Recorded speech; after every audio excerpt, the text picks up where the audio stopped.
Richard, gracias por el reporte. A la 1:00 p.m, 7 minutos, cambiamos de tema y les contamos que fue aprobada en el Congreso de la República una reforma a la Ley 30 de Educación Superior, la cual permitirá que las universidades públicas tengan mayor estabilidad financiera y así resolver el déficit presupuestal que ha puesto en jaque a varias de estas instituciones. ¿Qué es lo que va a cambiar? Aquí les contamos.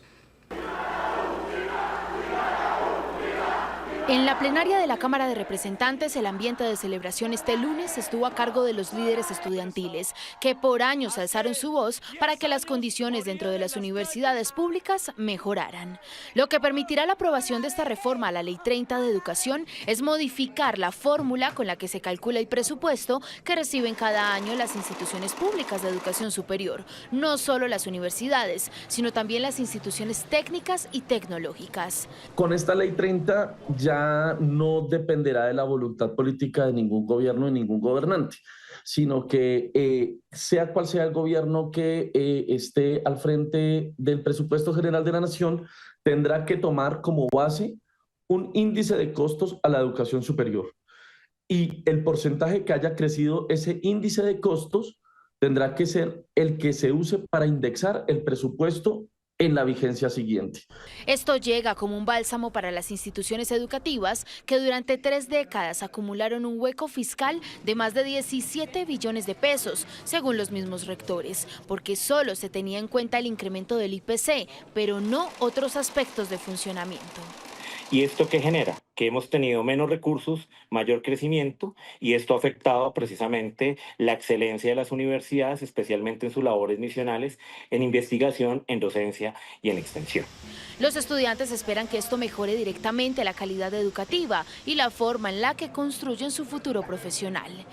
Una universidad como la Universidad Nacional, que tiene 33.000 estudiantes en su sede Bogotá, hoy solo puede cubrir a 4.000 personas con subsidio alimentario, y sobre todo teniendo en cuenta que el 86% pertenecen a los estratos más bajos. Entonces, toda esta circunstancia ha generado un caldo de cultivo de desfinanciación de las universidades públicas, pues que nos ha tenido en las calles, marchando, pidiendo presupuesto. El reto será garantizar el presupuesto cada año para mantener este incremento y buscar optimizar el gasto.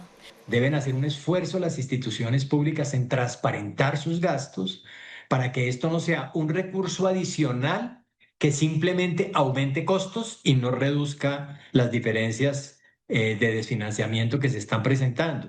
Tiene además un aval fiscal del Ministerio de Hacienda que, proyectando los marcos fiscales de mediano plazo o el marco fiscal de mediano plazo del sector educación, permite que existan los recursos. Según el Ministerio de Educación, el sector ya cuenta con el presupuesto para que en 2026 empiece a garantizarse este nuevo incremento.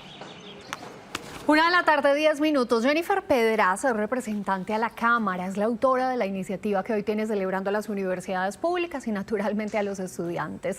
Representante, muy buenas tardes, gracias por este contacto con Noticias Caracol. Acabamos de ver en esa nota muy completa, ¿por qué se da la crisis? La crisis se da por la desfinanciación de las universidades públicas. Pero ¿por qué se da esa desfinanciación? ¿Qué es lo que está pasando en la práctica y cómo el proyecto va a subsanar esa situación?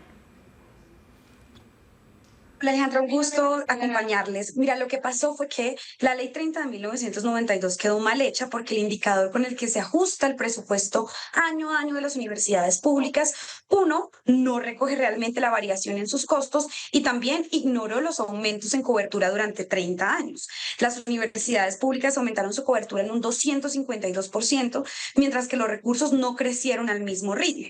Y formar un profesional hoy versus formarlo en 1992, pues hoy es mucho más caro por las nuevas tecnologías, por los profesores, por las profesoras, profesionales con doctorado. Así que por todos estos motivos se calculó o se estimó un déficit que hoy rondea entre 17 y 22 billones de pesos.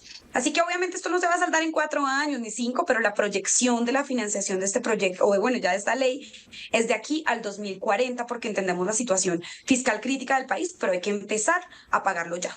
Ok, perfecto. 17 billones de pesos de desfinanciamiento en los recursos de las universidades. ¿Ese es el mismo monto que estamos hablando que se libera a raíz de la luz verde de estos dos artículos?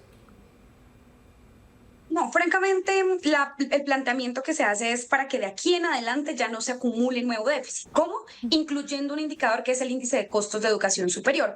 Al día de hoy se venía aumentando el presupuesto con el índice de precios al consumidor, que mide qué tan cara se pone la leche, la papa, la yuca, pero resulta que las universidades no consumen ni leche, ni papa, ni yuca, sino laboratorios, salidas de campo, horas cátedra de profesores con doctorado. Entonces, por eso hay que incluir el índice de costos de educación superior para que de aquí en adelante hagamos todo lo posible porque no se acumule ese mismo déficit. De aquí por detrás ya nos causaron una deuda histórica que vamos a intentar pagar de aquí al 2040 progresivamente a partir de una meta que establece el proyecto de ley, es que en el mediano plazo, Colombia invierta el 1% del PIB en educación superior pública, sumando las contribuciones del gobierno nacional y los entes territoriales. Y algo muy importante, Alejandra, Colombia tiene 33 instituciones técnicas y tecnológicas. Te pongo un ejemplo: las unidades tecnológicas de Santander, el ITM, el Politécnico Jaime Isaza Cadavid, tiene incluso departamentos sin universidad pública en donde solamente hay una institución tecnológica, como es el caso del Putumayo. Y al día de hoy, la mayoría de estas ITTUs no recibían presupuesto fijo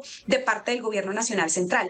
Un país que no invierte en educación técnica y tecnológica difícilmente va a aumentar su productividad. Claro. Este proyecto le crea, o esta ley ya le crea una base presupuestal de parte del gobierno nacional a estas ITTUs.